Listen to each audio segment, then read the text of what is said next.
Divine Feminine, I hope you're finding this video in the highest vibration. 10 of Earth, 9 of Water, Patience, Ace of Water, and Messenger of Water is reminding us on this first row of this oracle reading that abundance, affluence, wealth, and our desires is definitely loading. If you have already unlocked this new plateau of wealth or abundance, if you feel like you have all you need, then this is beautiful for you. If not, we are being encouraged to still have patience. Look at the clock here. Divine timing, divine order. Okay, protecting what we have, staying and standing our ground. With the Ace of Water here, reminding ourselves of love as well. Love and peace and joy and unity, not just only focusing on the tangible wealth. This is reminding us to focus on overflow of abundance, unconditional love, and fertility of love, meaning that as you and I also try to tap into more wealth, more financial stability, our divine purpose and divine wealth, to be mindful of the overflowing of love that the divine has for us, the overflowing of love that our family, physical or spiritual, has for you. Don't let not your heart be hardened, because you won't be able to attract anything with a cold, hardened heart.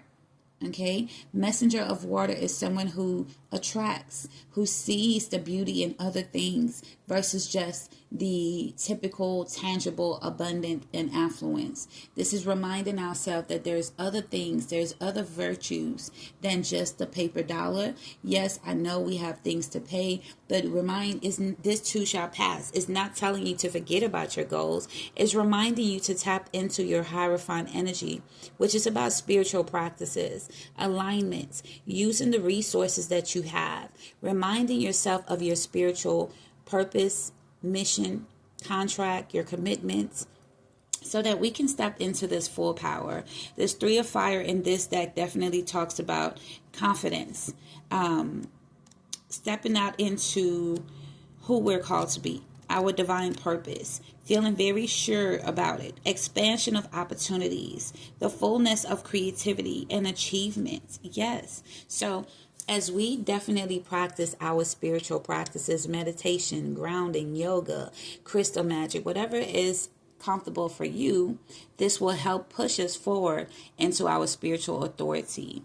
This star quality here, the star power, reminding ourselves of the honeypot that we have within us. This is not something we have to go seek outside. This is something that you have within you. It's all about tapping into that wealth, that inner wisdom of who we're called to be. With the Queen of Earth energy here, this is definitely reminding us of our hard work. All right. This is practical and grounded. Trustworthy, earthy, resourceful, a gardener who tends to what has been planted. All right. So as we sow seeds, as we make plans, as we set intentions, staying focused on what we have planted, knowing that it will come to pass. The Temptation card here could be reminding us that we may have attachment to the world. These two cards came out together. All right. Being a bit too attached to the world and the outcome, we may need to be focused more on a new perspective, on alignment and ascension, and stepping fully into our strength spiritually so that things can flow physically. Right? We plant the seeds, we do the hard work, but we have faith and trust. This is the other part of manifestation, setting the intention and also tending to that frequency within us so that our intentions and our manifestations can find us. Ace of Air is reminding us to have a new mindset.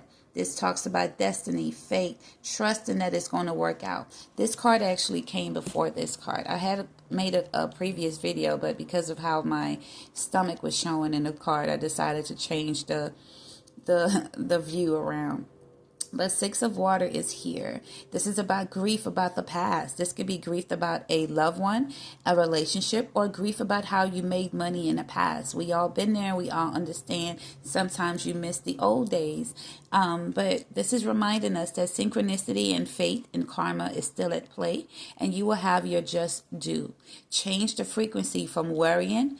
Take some deep breaths.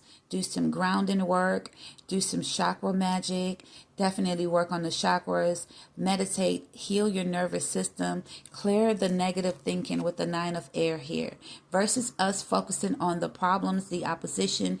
I'm hearing occult, okay, versus us focusing on the negative. How can we turn the negative into a positive?